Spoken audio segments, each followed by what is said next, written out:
G'day guys, I was recently joined by Ben Cobra who won the RatCon GT here in Australia running the Chaos Cults detachment.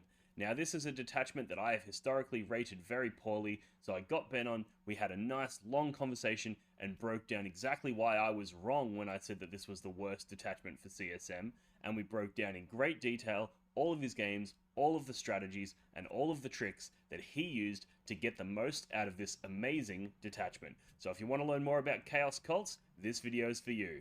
Let's get into it. Look for the blood god.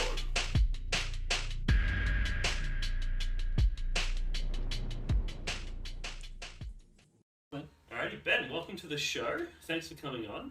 You've recently gone to a GT in Australia with the Chaos Cults detachment, where you placed essentially first overall battle-wise and got the best general. This is a detachment that I released a video series on where I ranked all the CSM detachments, and I placed the Chaos Cults detachment dead last. And you've just gone and achieved a massive result with it.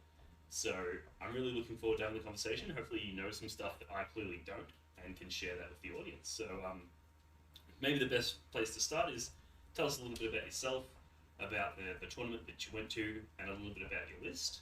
And then we'll sort of just go back and forth, break down some bits and pieces, and hopefully gain some insights.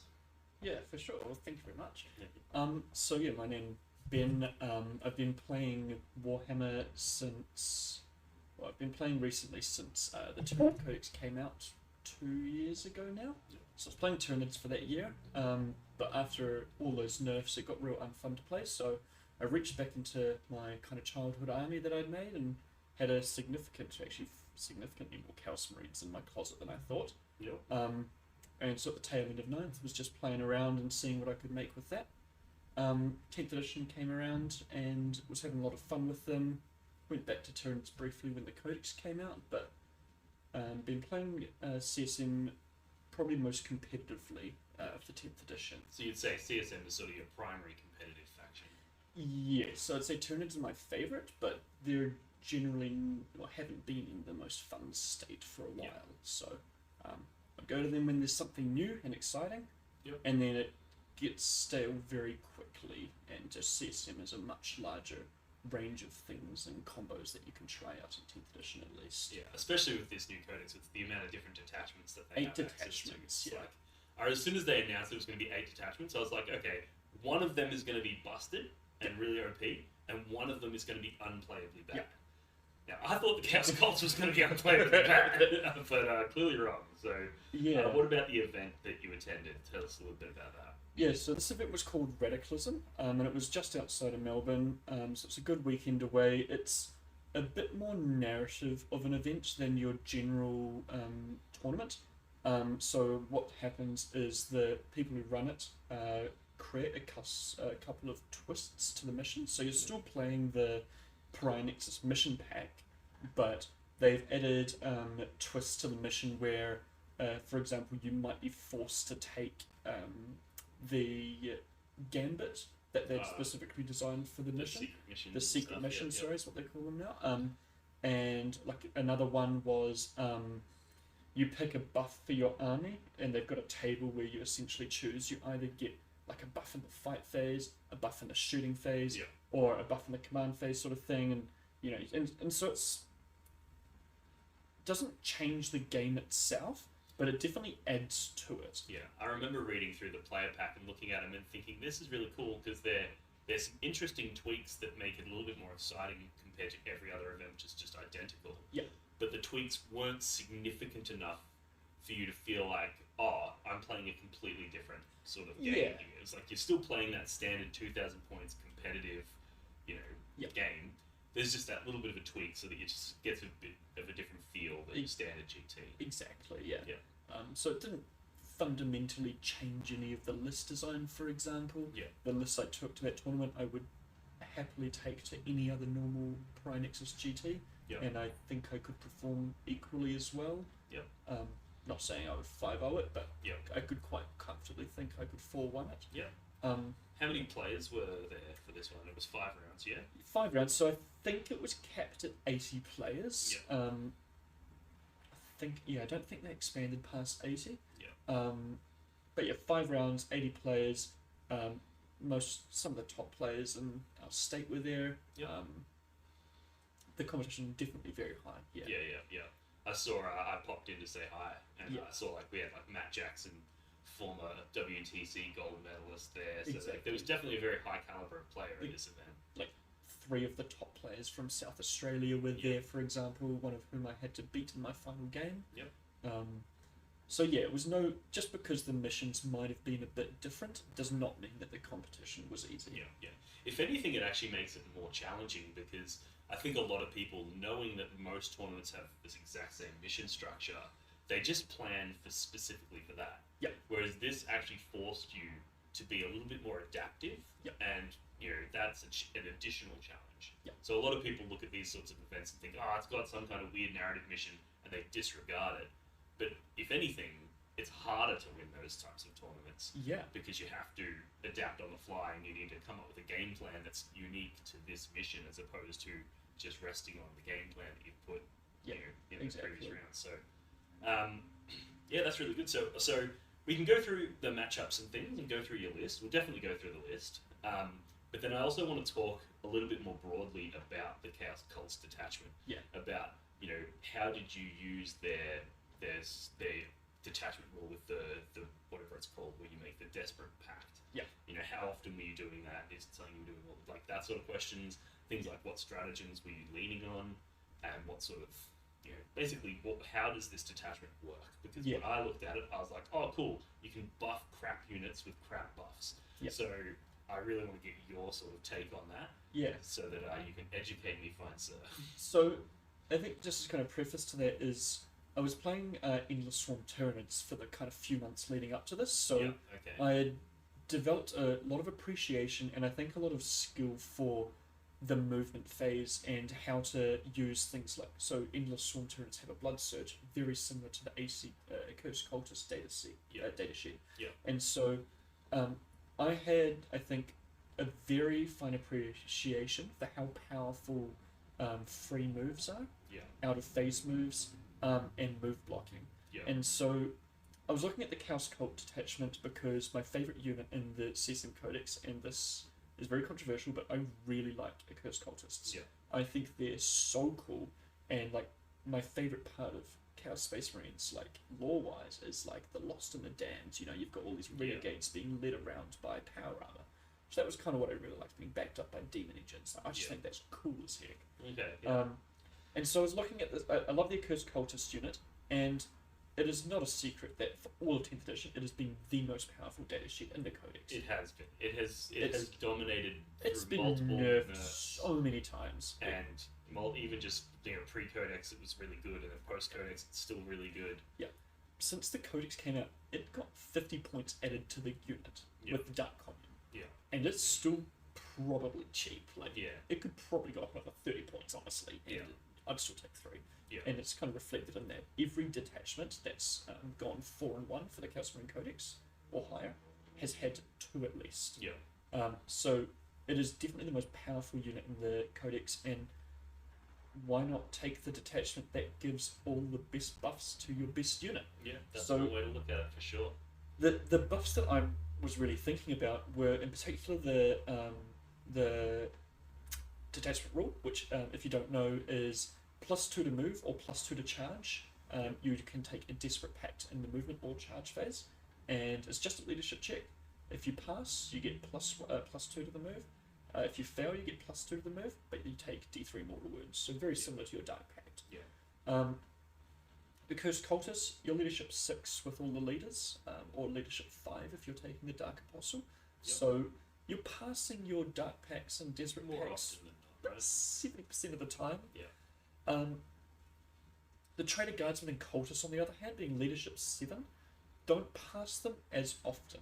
And so you asked kind of like how you decide when to do that Desperate Pact move.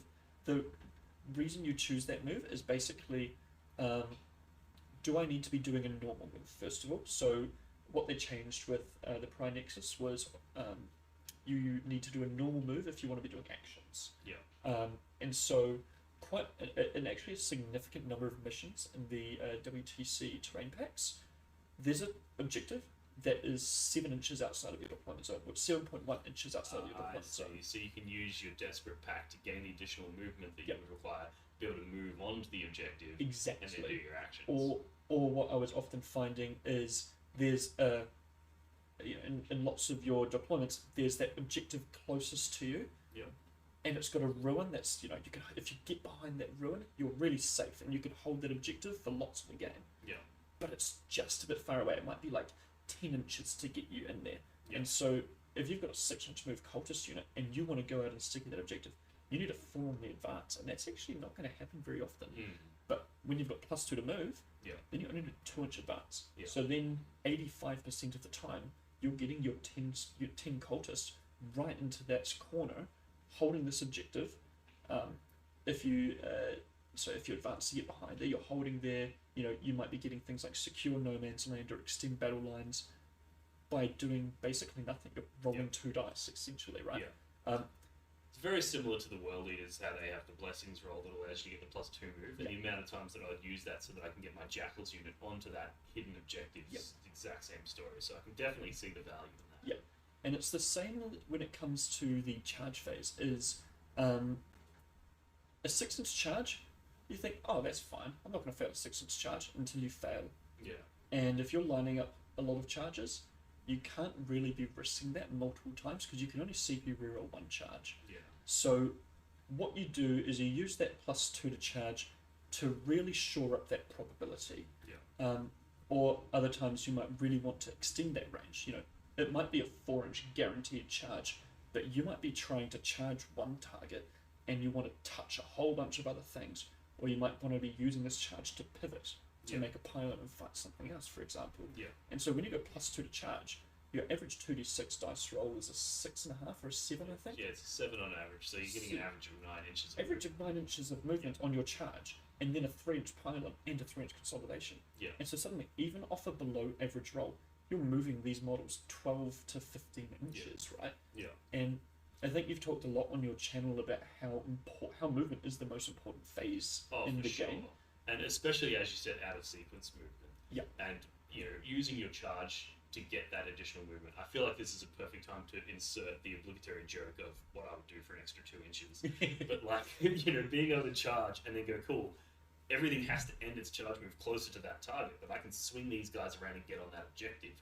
Or I can swing these guys around and then pile into and hit something that I didn't declare as a target on charge. So an extra 2 inches is actually massive for those sorts of tricks. Especially with units such as the Accursed Cultists, where you've got if you're a full strength unit, you've got 10 mutants and 3 models in the Dark Commune that do nothing for you. Yeah. And that's the perfect amount of guys that can go around and base a whole bunch of things that you don't care about. And then you get your torments to go and swing into the actually important stuff. Yeah. And because you can use those, 13 idiots to do whatever the hell you don't care about, you've got 6 guys that then get to move all this distance and just beat the crap out of anything. You've also got those guys as your ablative wounds should you fail the Desperate Pact and you have to take D3 mortals. You're like, cool, there's a bunch of dorks I don't care about anyway. Yeah, exactly. They're probably often at the back of the unit so that if they die, it doesn't hurt your distances, your charges, your moves. So when you're moving that Accursed Cultist unit, your torments are normally at the front because when you've got things such as your Blood Surge, you want to make sure these are the guys that are making attacks. So they need to be the closest to your enemy if you're planning to be using them offensively. There is reason to kind of have mutants, like one line of mutants at the front, one line of torments behind them, and then mutants around the sides. And that's purely to manipulate your Blood Surge, because you can only Blood Surge towards your closest target, and you can only end an engagement range of your closest target. So you can't touch multiple things with your Blood Surge. But what you can do is you can pull from different directions and manipulate the closest target. Yeah. And so that's why it's good to have mutants on the outskirts of your unit. Yeah. So you can just really manipulate it so they can't predict where you're going to go next. There's nothing better than when it's your opponent's turn, they move up, then they go, cool, I'm going to shoot you, and my closest model is over here, and you go, cool, you killed 3 guys, I'm going to remove those 3, and now the closest one is over here, and then you're blood surging in that direction. And quite honestly, that won me my 5th game. Do they call it a blood surge? What's it called in the CSM? I actually do not know what it's called. I love when this happens. Like, there's a unit that like sort of, owns a rule. Yeah, like, it's like that's- Vect. it's exactly. It's Armor like of Vect. It's like Contempt. armor of contempt. Yeah. It's no one's ever calling it true silver armor No. or whatever the various versions of CSM are. It's No. just called armor of contempt. Yeah. But yeah, so we'll call it blood surge for the purposes of this video. But if people question that, just look it up. It's whatever. It's the datasheet rule. Yeah. And even with regards to the feel no pain, the mortal wounds for failing your tests, you've got a feel no pain, 6 up feel no pain on your unit, so you can actually pass a surprising number of those. Yeah. And so I guess kind of going back more to the detachment and what it does for the unit, we've talked a bit about the movement, which I think is the most powerful bit. Yep. But then also even the threat of the movement, you can say, hey, I've got a unit that has advance and charge and +4 to move. Yep. So this unit moves 10 inches plus 3d6. Yeah. And that's pretty scary. That's 28 inches. Yeah. And a lot of this game, I think, is not necessarily going out and killing shit, but just threatening to kill shit. And letting your opponent decide what risks they're willing to take. Yeah. Even just little things like if you put something on that objective, I am going to be able to put this unit on there and auto-see. Yeah, you've got... So they're not going to just go, cool, I'm going to park a rhino on the objective. Yeah. Because they know there's no point. There's as a result, they don't put it there, and then you don't necessarily have to send. Yeah. Right? And you've actually just nullified that objective without even nullifying it. It's the implication, right, of damage, essentially, that threat that you're posing to them. And it's even with a unit of 10 Traitor guardsmen, that's 20 OC. This is a unit that everyone thinks is absolute garbage. Yeah. And I was actually inspired by another content creator from Warhammer, Mike Pestilence. Oh, yeah. Yep. Good fan. In the previous meta, he took 3 Land Raiders and 6 units of Traitor guardsmen. So 3 Nurgle Land Raiders and 6 Traitor guardsmen to a GT. Fucking righto. Exactly. And everyone's like, what the hell are you doing? And he's like, well, who cares about being Nurgle? Land Raiders really want to be Nurgle. What can go in them? Terminators don't really like being in them, Everyone doesn't like being in them, but Traitor guardsmen actually really do. And they also like being Nurgle. Yeah. So he did that, and I was like, okay, actually, he did a really good article about it. Yeah. But he kind of talked a lot about the strengths of this high OC unit that is actually pretty cheap. It's 70 points for 20 OC, and you're moving 8 inches plus d6. You're not shooting with them essentially ever. Yeah. You've got a plasma gun, a grenade launcher, and a flamer, so it's cute. You can kill cultists with them, but it's just OC that you can load on, or it's a unit that you can bully charge with, or wrap a rhino with. Yeah. Or, if there's a unit that you're scared of heroically intervening into, you charge this unit in. Yeah. It's just really good. Like with the additional movement, it's really good unit for just jumping on an auto, seeing somebody on an objective. Exactly. Like you don't even have to necessarily charge them. You just go, cool, you've got something on that objective. I'm just going to move and advance these guys, and I'm going to throw 7 or 8 OC on the objective, or whatever's left after you've taken your casualties and whatnot. Look, I'll take 6 down. I've still got 4 guys left. That's 8 OC. That's almost out OCing a war dog, right? Yeah.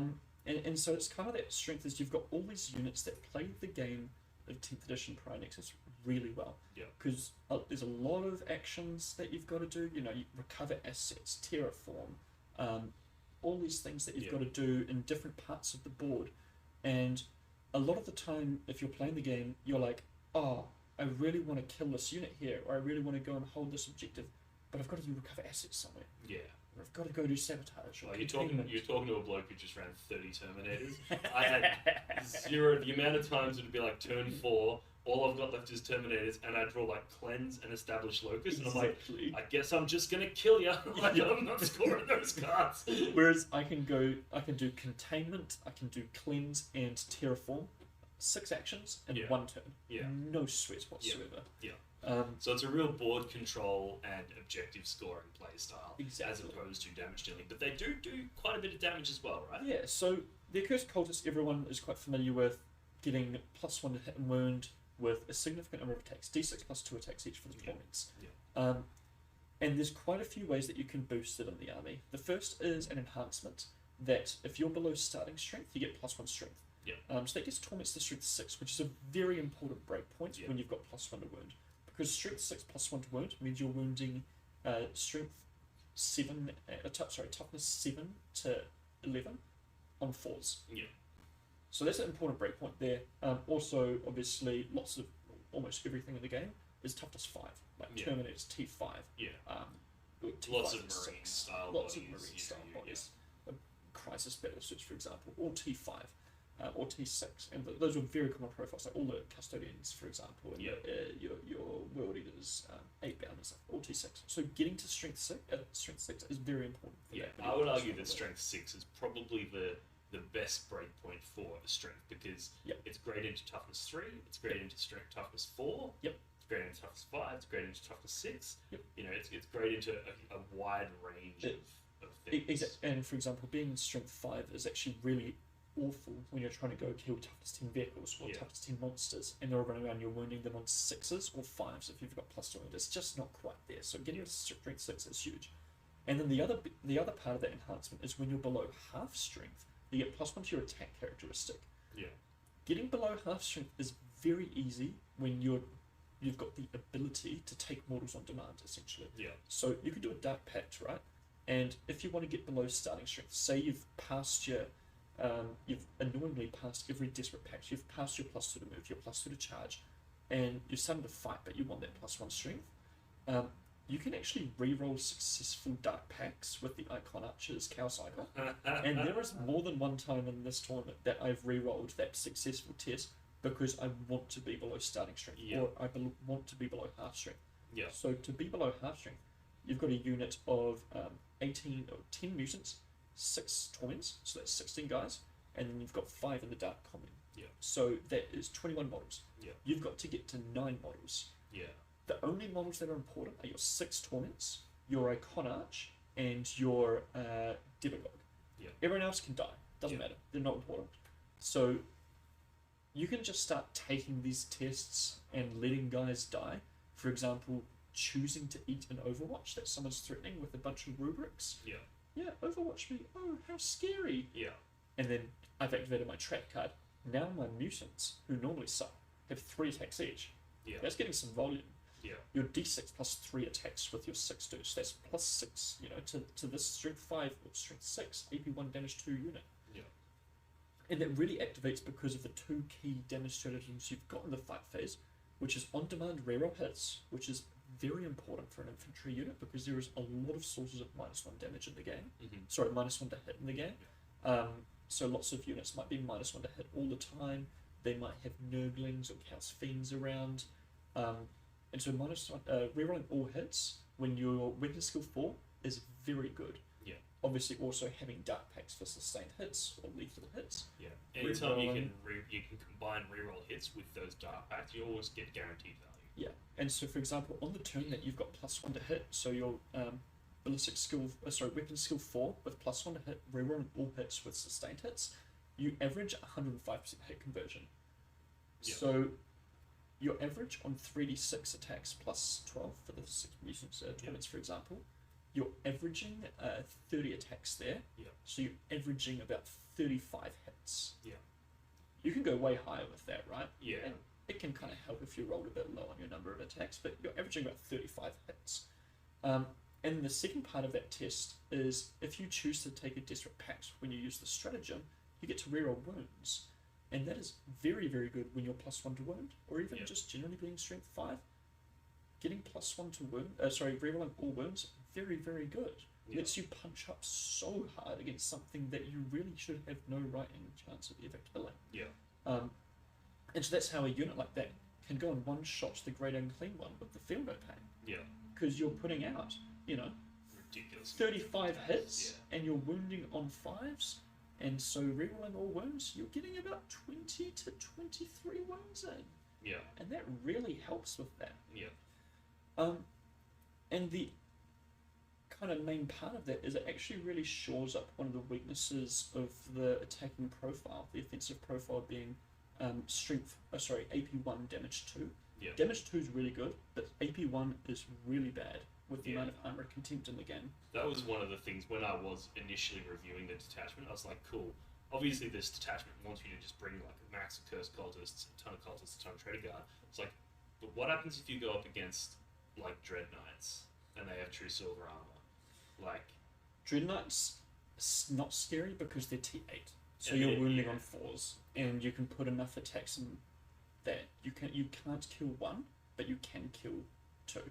You know, because you can only true super armor 1 a turn. yeah, right? correct. Yeah. And so the way that you've got to approach these sorts of stratagems, like Armor of Contempt or -1 damage, is you've just got to make it a numbers game. You've Yeah. just got to throw enough dice out there, and Yeah. that's what the reroll hits and wounds is really good for. Yeah. Like Votan Terminators, something I came up against twice. They're 2 wounds, which is perfect for my damage profile, but they're Armor of Contempt, so they're saving on 2s against me. Yeah. So rerolling all hits and wounds, like you only just get that unit, but Yeah. you get it. Yeah. And that's what's so important about doing all Yeah. this. And you can do creative things like sequence it so you're hitting 2 of them at once, and it's like, which one are you going to true silver on? Exactly. Because the other one's fucked. Yeah. You know, like you can do like that's one of the problems with World is we also don't have a great deal of high AP weaponry. Yeah. Most of it's AP2. Yeah. But against 2-up saves with armor contempt, that's not great. It's not much at all. But you just go, cool, I guess I'm just going to have to hit you on 3 fronts. Yeah. And then, you know, you can decide what lives. Exactly. And you can influence that because you can say, oh yeah, okay, this is the one you probably want to keep alive. I'm going to split them into 2 targets, but then I've also got 10 mutants that are attacking. Yeah. And so, yeah, theoretically, all things being equal, but I'm also going to throw 20 attacks at you. Yeah. And at that point, it's a dice game, you know? If Yeah. I'm putting 15 wounds on you, even on 2-ups, you're going to fail 3 or 4 of those. Yeah. And so that's the kind of game you've got to play with Chaos Cults. Is you've got a lot of models and a lot of attacks, and you've got to use them to get those numbers that you want. Yeah. And that's kind of where the second stratagem comes in. That's really important for the fight phase. Is you get +1 attack on your units. Yep. So every model gets +1 attack, 1 CP. That's kind of crazy to think about to begin with. It is pretty crazy, yeah. But the kind of more important part is if you pass the Desperate Pact, you get +1 strength. And so on demand getting +1 attack, also very good, especially for that unit that's already got +1 attack. Mm-hmm. Getting mutants to 4 attacks is quite funny. Yeah. Or being D6 +4, very good. But getting that extra strength, getting you to strength 7, is really important when you're trying to kill units such as Wraiths, when you're trying to kill Satan, Yeah. or Monoliths, anything that's T12, Yeah. really, anything T12, T7, or T6, Yeah. that's when that extra +1 strength really helps. Yeah, all of a sudden there's Exalted 8 down, very scared. Yeah, exactly. And it was kind of essential. The previous tournament I'd played, going into pre-nerf Bully Boys, getting to strength 7 was crucial to getting through Yeah. those T6 guys with 2-up. Yeah. Or feeling of pains and everything. Yeah. You needed to be wounding on 2s in those circumstances. And it's the same with Wraiths still. You need to be wounding on 2s or you're just not putting enough attacks on. Yeah, correct. Yeah. And that's kind of how you got to play those 2 stratagems. So often you'll spend a turn or 2 banking, yeah. and you position them really aggressively turn 1. You threaten, oh yeah, I can move 20, 25 inches to charge you here, and they'll play scared for a turn or 2, and then they'll realise, oh, I can't sit here forever, I need to go score points. Yeah. And that's when you're like, cool, I've got 5 CP, I'm going to blow them both here. Yeah. And then in your turn, I'm going to heroically intervene and blow them both again. Yeah. And that's how you use this unit. Okay. Yeah, Yeah. and those are the key stratagems there that let you do that. Yeah.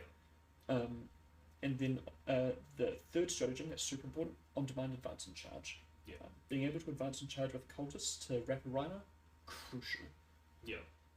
Being able to advance and charge with Accursed Cultist without using that the once per game, very important. Yeah, it's really good because like you could use the once per game early, and then later in the game you could be like, you know what, I'm just going to do it again. Exactly. Or you could do this early to get yourself into a position, like they might put out a screening unit or something. You're like, cool, I'm just going to use my stratagem here to Yep. advance charge, kill that screen, Yep. and I'm going to save my once per game for when I want those additional That +1 damage hit and buffs. wound. Yeah, because there's a lot of things that you will just murder. Like you'll murder any marine equivalent without using any stratagems. Yeah.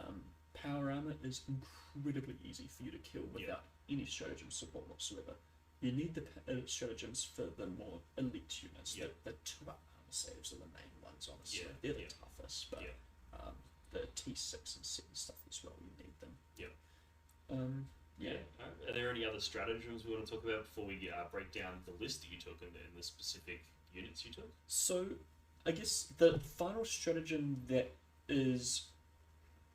It's very circumstantial, but it did influence my list design. Okay. And so this stratagem is called Mortal Thralls, and it's very specific to how you use it. But essentially, what it is, when an enemy targets one of your units, one of your Chaos Space Marine units, if a cultist unit or a damned unit is the keyword for cultist, so traitor, guardsman, a cursed cultist, or a cultist mob. So if your damned unit is also visible to the shooter, you can use the stratagem. Instead of rolling to wound against your target that they're trying to shoot, you can instead take all of the damage onto this damned unit. And so this is very, very good when you can put a unit such as a Vindicator right in the middle of the battlefield, and then they'll pop out to shoot it with their tank, and you're like, oh yeah, I'm just going to take all that damage on these bunch of idiots down here. And so it can really help you win that kind of war of poking something out or exposing a threat first, and then having them not kill you. And then once they've exposed themselves, then you can crush them. Because a lot of the game, you really do have to bait that sort of stuff out of the opposition. And so this can even be things like you might have had to have scored area denial or cleanse, so you put one dude on the objective, and they don't want to come deny you with the whole unit, so they'll just shoot your unit off the objective. But what you can do is you can expose a second unit, and then take all that damage onto the second unit that's not holding the objective. And so suddenly you've just snuck yourself an extra 5 victory points depending on the mission, right? And you've lost a unit still, but you gained something at the same time, and they've exposed themselves to shoot you, and now you're a little bit closer. And so that's one of those other strategies. I didn't use it often. I think I probably only used it 2 or 3 times in the 5 games I played. But the threat of it is also there, because then you can actually make the opponent spend a lot of time maneuvering their sightlines, because they're like, oh, I really want to shoot this Vindicator, but I need a block vision of myself, so I can't see this damned unit right next to you. So that means, they're staying at max range around a corner, which means that next turn they're not threatening other things. And so that's actually a really valuable strength of this army, is you force the opponents to play in really weird ways that they don't like. One of the things that I like about that stratagem is you can put your unit of accursed cultists in front of your Vindicator, and then you tell your opponent, if you try to shoot the Vindicator, I'm just going to take the shots on the accursed cultists. So they're going to go, I guess I have to shoot the accursed cultists first. So then they shoot the accursed cultists, and you blood surge into them. Exactly. And it's like, so there's just, you can actually create situations in there where there is no good solution. Exactly. They're stuck between either, a bad decision on this side or a bad decision on that side. Because most people only bring in, for example, a Sisters player. They might only have one unit of melter guns, and they're dropping out because they need to kill your Forge Fiend or your Vindicator. But if they pop out to do that without killing your Accursed Cultist first or your Guardsman first, those melter shots are just wasted. And so you've saved your tank at that point for a measly, miserable Cultist unit, right?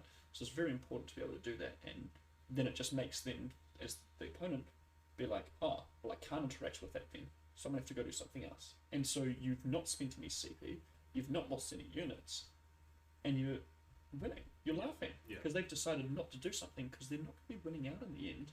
And so that means that you've got more resources for next turn or a different part of the board. I love it. I love it. Exactly. All right, 6. So that explains the detachment really well. And I think there's some stuff in there that I think I probably underestimated, like the damage output of the units and the impact of the movement. Which is why when I was doing the review, I was like, that's crap. Because I was like, your cultists can move 8 inches, whoop-de-fucking-do. But it's like, well, hang on, if they're moving 8 inches and doing objectives, that's good. It's actually whoop-de-do. It actually matters, So there's things like that. And then also the fact that you're able to layer up those damages to the point where you could kill a Great Unclean one. Like, I recently played a game where I threw 10 Berserkers and 10 Terminators into it and didn't kill it. So it's like, I know how hard that thing is to kill. So if there's a unit in this detachment that through layered buffs can actually get it done, well, that unit has serious damage output. So. Obviously, I needed to roll well.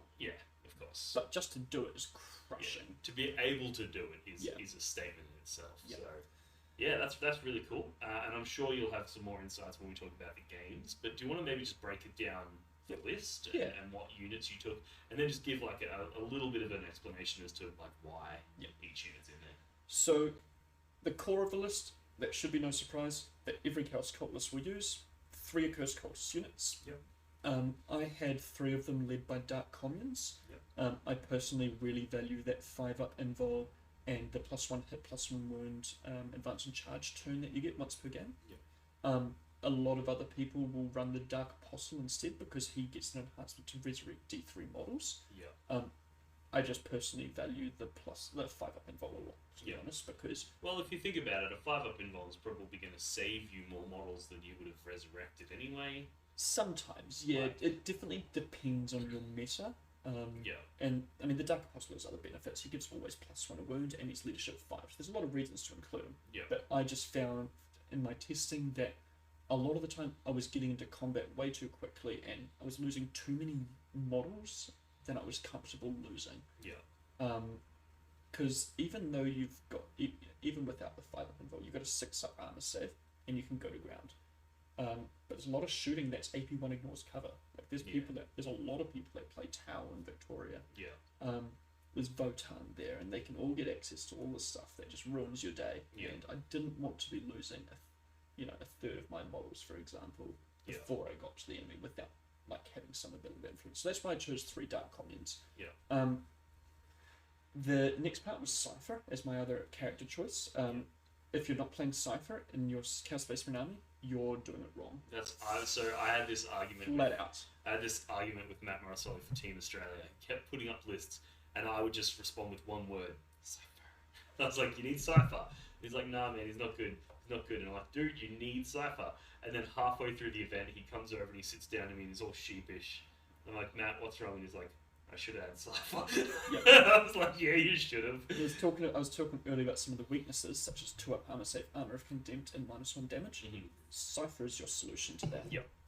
As soon as they in the data slate change that it's a +1 to the cost of any stratagem used within 12 inches, that's Overwatch. It's so many things. That's reactive moves. Yeah. That's armor of contempt, -1 damage, fights first stratagems, Yep. -1 to hit, Heroic pains, interventions. heroic There's so many things that it affects. And Cipher being lone up means that he's not going to be killed early. Exactly. And then being able to just go, cool, I'm just going to move him out into a position in my turn where I'm near all your stuff.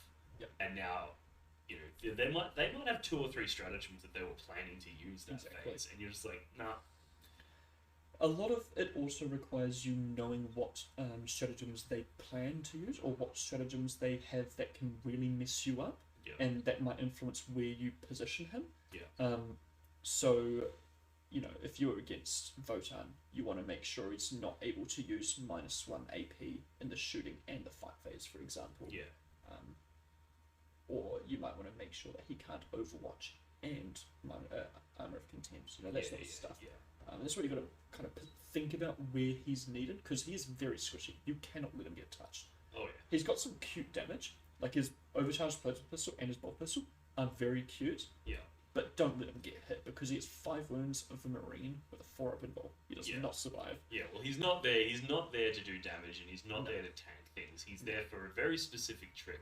Yeah. I played against a guy who had Bjorn, fell-handed, who has the same 12-inch aura Vect thing, and I was just like, this is out of control. Yeah. Like, I want to be, like, with my world leaders, I was banking CP similar to you, so that I could have a turn where I'm like, cool, I'm doing -1 damage here, and then I'm interrupting there. Yep. It's like, all of a sudden that's 6 command points. Yeah, you can't afford It's that. like, no one can afford that. No, like, it's ridiculous. So I'm just like, oh, this is so bad. And then it's like, cool, I'll charge Khan and I'll use the +1 to wound. And then I'm like, oh wait, I can't. that's 2 CP. Yeah.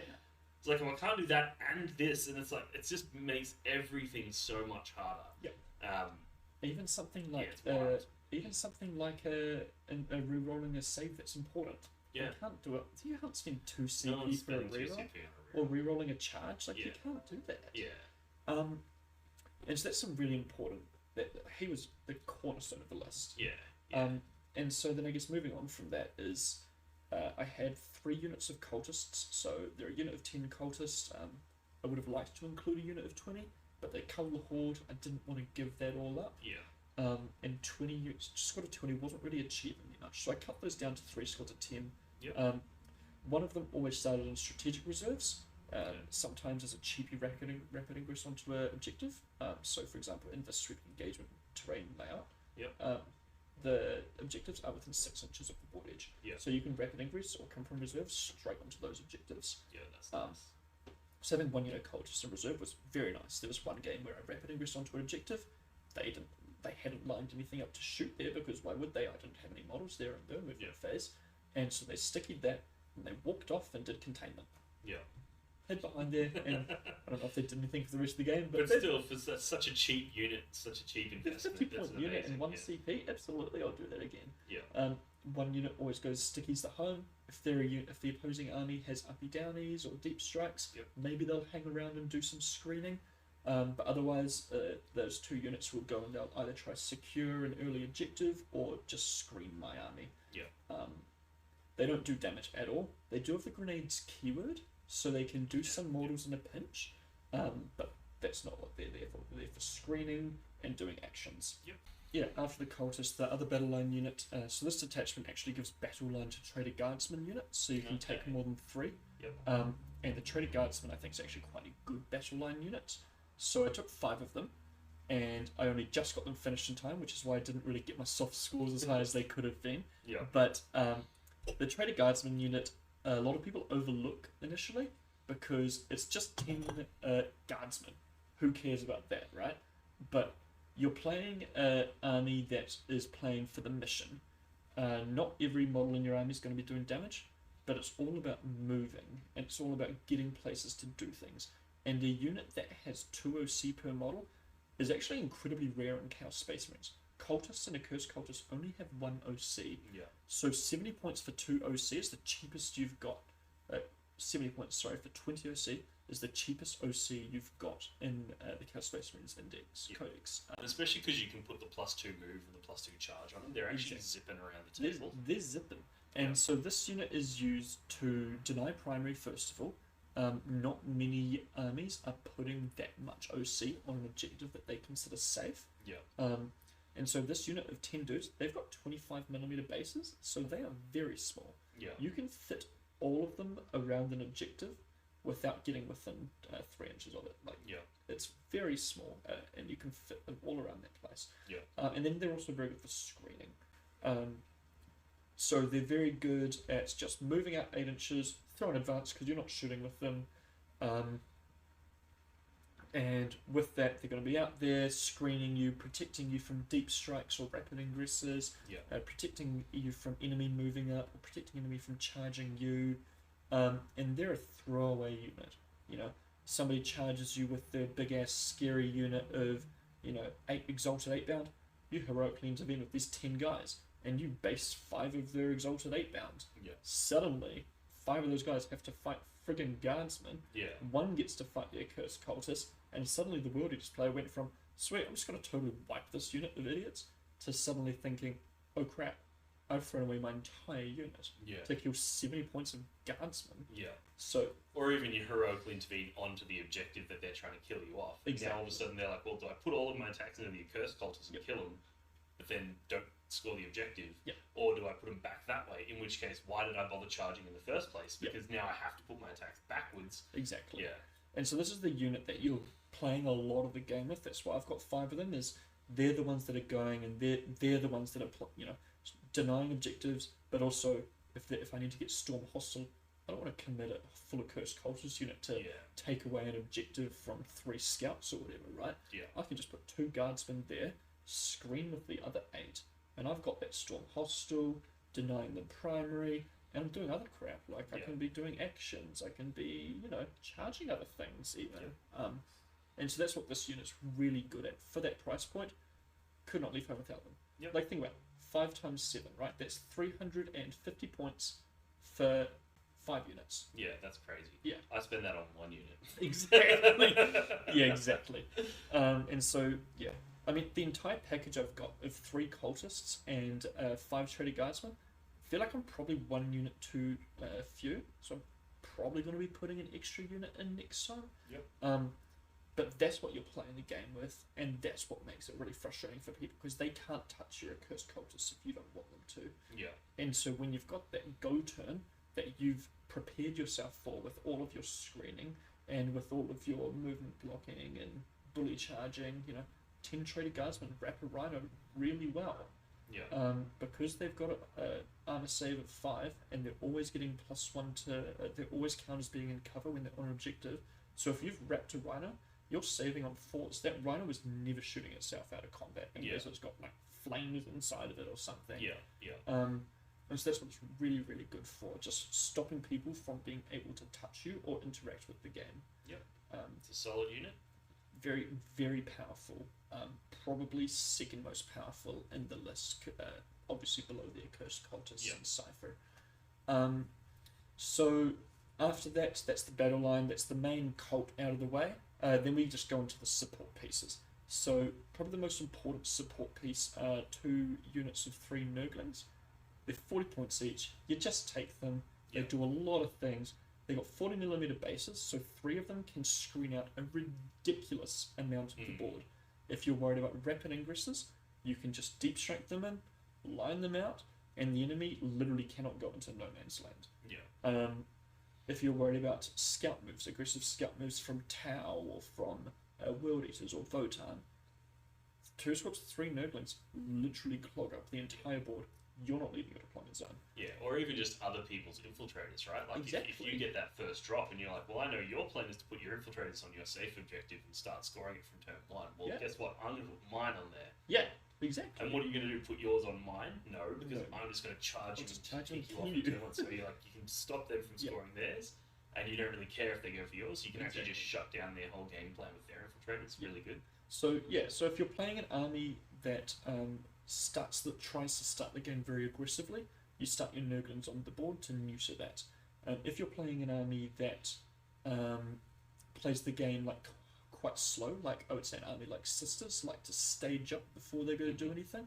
I think exposing your units that early is a mistake, and so that's when you hold them in reserves, and then you can rapid ingress them or just deep strike them to protect your flanks from charges. You might rapid ingress to stop them from being able to pile into an objective that they want to pile into, that sort of stuff. Or just rapid ingressing them to put that -1 to hit aura against units that don't have reroll hits. They can be really, really bad. Yeah, that's one of my favourite tricks with the Nurglings is you'll have like your big combat brick, like in this case would be the Accursed Cultists. Yep. You leave a little gap in the middle that's exactly 6 inches from the front of your unit. Yep. And now if your opponent's not within 3 inches of you, if they're further back than that when they go to charge you, you can just rapid ingress into that spot, and then when they're forced to make base contact, they're forced to go within your 6-inch aura, and you can shut them down. And the thing is often, if you've got a couple of Nurglings in reserve, your opponent in their turn, they're going to position things based on their expected damage output, not factoring in the Nurglings, because the Nurglings aren't on board. And then when you just go, cool, I'm actually just going to rapid ingress down, they're going to be like, oh no, now I don't have the damage to kill it, but I've finished my movement phase, I can't reposition in order to put more damage there.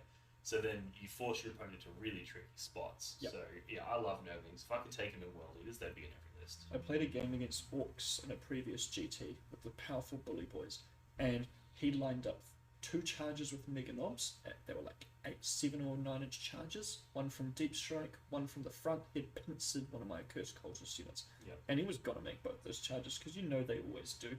You never make the 7 inch charge, but your opponent always gets them. I don't know, I always seem to get them. But so he had lined up these 2 pincer charges, and he connected with both of them, and he would have wiped my unit. But I'd rapid ingress those Nurglings, and so he couldn't fight with every single one of his models, and every single one of his Mega Knobs that did fight was at -1 to hit. So that's a big modifier. Like when you go from hitting on 2s to hitting on 3s, or 3s to 4s, those are pretty big. You're losing essentially a quarter of your attacks hitting. There's also some cool stuff you can do where it's like, let's say you got 2 Accursed Cultist bricks and they oath at the moment one of them. And they're going to try and charge both. We just rapid ingress into the one that doesn't have oath. Exactly. It's like, that one definitely lives. Or if you're versing something like World Eaters and Angron's gone that way, you go, cool, I'm going to rapid ingress the Nurglings that side, because Angron's going to kill it with the rerolls. No matter what. You can do some really interesting stuff if you have them in Deep Strike, whereas if you deploy them on the table, then your opponent just goes, okay, well the Nurglings are over there, so I'm gonna oath of the moment that unit, and then I'm just gonna go in, and the Nurglings don't provide you the value. So I definitely think that the rapid ingressing the Nurglings is probably more often than not is the play. The only time you keep them on the board is when you're really worried about the enemy's early aggression. But and like another thing, like with the Accursed Cultists, surviving just is very important, because you've got 28 wounds on the unit, but it's only the last kind of 12 that are actually important. Yeah. So if you're able to reduce the number of damage the opponent does, even by like 10-15%, it's worth it, because that might mean the difference between three torments being alive or 5 torments being alive. And that's a big difference when you've got D6 plus 2 attacks with those things. Yeah. So something like crackback can be really hard, because Yeah. the opponent might be like, they might have planned and thought, oh, I probably don't kill the unit, but I get it down to like 1 or 2 models, and at that point I don't care. Yeah. Well, at this point, But if that 1 or 2 becomes huge. 3 or 4, it's like all of a sudden those 4 are actually going to be a I problem. kill you on the crackback, and I've still got a unit that can do damage. Yeah. And send out and do something else. So that's really, really valuable with those Nurglings. Yeah, no, that's good. And just the deep strike, I guess, just gives you that flexibility that you can really if you do use. draw a particular cards, you can go, cool, I guess I'm going to use them for that purpose. Yeah, Yeah. the behind enemy lines can be tough to get, so Yeah. Nurglings are good for that. But honestly, behind enemy lines is mostly a redraw, or I'd rather put Traitor, Guardsmen, or Cultist down Yeah. there, because then they can do, recover assets with sabotage or establish locus at the same time. With Nurglings not being able to do actions, I kind of don't want them in the back corner, Yeah. because they're not really doing anything there. Yeah. After cool, like get 2 points for behind enemy lines, but then what? They do nothing. Yeah. So Yeah. I generally prefer them using their buffs, using their bases to screen or tag to stop heroic interventions, that sort of stuff. Yep. Similar to stuff as the Traitor Guardsmen in the movement and fight phases. Yeah. So then the other 2 supporting pieces, I've got 1 Forge Fiend and 2 Vindicators. So the Forge Fiend, really important because I'm terrified of Terminators. Yeah. And it's just not like fighting into 2 Armor of Contempt models. And so Forge Fiend's there because it can sit in strategic reserves. It's really expensive at 190 points, but it sits in strategic reserves, and the enemy has to be careful where they position. Yeah. They cannot stand their Terminators in the middle of the board in cover and say, haha, what are you going to do? Yeah. Because I will come from strategic reserves and I'll kill half that unit with Yeah. the And Forge Fiend. even on your heavier WGC tables, There's like always a swap. coming on from strategic reserves, especially if you're able to occupy the space that you want to come into with your stuff, so that your opponent can't go there to screen you out. So Yep. then when you want to bring it in from reserves, you can. Yep. It's very hard to hide from. Exactly, it's very hard to hide from. It's 36-inch range, it's got pokey outy bits with its guns and its Yeah. long mouth, and it's even got a tail. You can find angles, and Yeah. sometimes you'll rapid ingress it because they've screened you out a bit, but you can rapid ingress it so that next turn, Yeah. because, they might have put themselves in a position, they've measured out, oh yeah, you can only reserves over there because I've screened you out, and from where you can come in from reserves, you can't see this angle. And then you can say, yep, I can't see you from this place. And then they're like, cool, that's my movement phase done. I'll rapid ingress there, and I'll just make a normal move. Oh, hey, I can see you now. Yeah. Goodbye. Yeah. So they're very good for stuff like that. And the Vindicators, they're there primarily to stop the opponent from disrespecting you with transports or with things like Magnus or Angron, Yeah. or a Land Raider, for example, that I don't want to be or cannot always get the Accursed Cultist to go kill. Because you can sit Angron behind a line of Jackals or Berserkers or something, and it's Yeah. like, oh, well, I can't get to him, but he can move 22 inches and mess my day up. He will pick up a squad. Or Magnus can sit 28 inches away and still shoot me. Yeah. Or a Land Raider might sit on an objective, or even just a Rhino sitting on an objective with dudes inside. I don't want to have to send a unit out to do that all of the Yeah. time. And so 2 Vindicators, you always got to take them in pairs because they're very swingy. Their average damage is somewhere between 2 and 40. Yeah. So you really need the pair of them just in Yeah. case one goes low. And you've got these 2 units to stop your opponent from disrespecting you and having that ability to pick something up off an objective that you don't want to commit other models to. I might not want to primary denial you, for example. Yeah. Like if it's one of those missions where you just get points just for existing on your home that I hate. Yeah. And one of the things I think people often underestimate with swingy units like the Vindicator is when you're piloting the Vindicator, you're like, oh, what if I roll low? It's not going to be enough damage. Yeah. You got to remember that almost always your opponent is sitting there going, what if he high rolls and just kills me, right? Yep. So the amount of times where, even if they've just got the 1 Vindicator, I'll be like, I can't expose anger. No. Because even though on average the Vindicator does bugger all, it does like 12, maybe 12 damage to him or something like that if it gets lucky. Yeah. So 10 to 12 damage or something. It's like, Yeah, but what happens if he rolls a 6 for his number of shots? Yeah. And just gets 9 shots into me? And then some sustain. and then what if he gets like a bunch of sustain? He gets like 8 hits. Yeah. And then what if he rolls like 4 or 5 wounds? And what if I fail 2 or 3 saves? And it's like all of a sudden they're like, it doesn't have to swing too hard for it to be a massive problem. Yeah. So like, what if I just don't pass any of my feel no pains and he just kills me? So it's like, well, your opponent is always thinking worst case scenario. Yeah. So even though the Vindicator's almost never going to deliver that, No. your Very opponent rarely. has to respect it and they have to factor it in. Yeah. But even in this tournament that we're in Prime Nexus, you don't always have to kill something. Like, especially something that's a close combat creature, you only sometimes have to get them below starting strength, below half strength, and suddenly they've got to play a lot more carefully, because now, you know, you've got to be taking battleshock checks on them. Suddenly a unit like Angron, oh yeah, I'll run through, I've got -1 damage if I need it, I can +1 a wound if I need to, and I'm just going to wipe anything I need, or I can re-roll that charge if I need to. I can go Storm Hostile. Suddenly can't do that if you fail that battleshot check. I was playing Hypercrypt, and I only dealt I got him to just below starting strength, and he battleshot. Yeah. And so he can't do the teleport. There's a bunch of stratagems that he can't do the up and down, the up and down. He can't do any of that stuff in his battleshot. So yeah. you don't always have to kill. Sometimes getting them to that kind of threshold's important enough, because then you can just put one cultist on that objective and take it. Yeah. And then you also get situations where if they are significantly damaged, they then go, oh, well, now I can't charge here and there, because if he interrupts with those cursed cultists, he'll finish Angron off. Yeah, exactly. You know, so all of a sudden him being weakened actually just completely, even if he does pass that battle shot, they still have to factor in that he's now a much easier target. The next round of shooting is going to kill him. Exactly. So now all of a sudden they can't just big dick it and send him out. Exactly. So, yeah, I think that's one of those things where having that ability to shoot is really, really important. It's one of the things that the World Eaters lacked in almost every game that I'm playing. I'm like, man, if I just had one reliable shooting piece, you know, just one, so that my opponent doesn't just deploy his big unit on the line and just tell me that he doesn't care because I can't shoot him anyway. So, yeah, exactly. Yeah. So, yeah, that's the Vindicators never deliver when you need them to, but the threat of them doing that is often all you need. Yeah.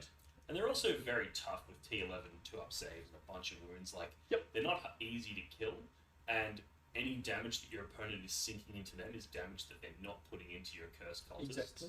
So they're a good sponge in being OC4. Like, you know, they can charge onto objectives and contest things. Yeah, they're not losing many they're not getting killed in combat by many non-specialist units. You know, like, unless you've got a bunch of power fist rear on wounds, you're probably not hurting me. Yeah. And because it's got the blast shield, it can shoot into combat with its blast cannon. Yeah. So, you know, you can charge in to finish off those monsters. Like, for example, charging Lehman Russ tanks, very, very good with Vindicators, because that Lehman Russ, unless it's a Demolisher, like if it's a Rogal Dawn or something, that Rogal Dawn has no fallback and shoot, and it can't shoot any of its good guns at you because they're all blast. Yeah. So charging that Rogal Dawn, suddenly you're winning. Yeah. And that's just another very good thing, because it's got such a short range. You kind of do have to play pretty aggressive with it, so it does help out there. Yeah. But it's also quite long, so again, you can screen with it. You can charge things that you don't want charging you.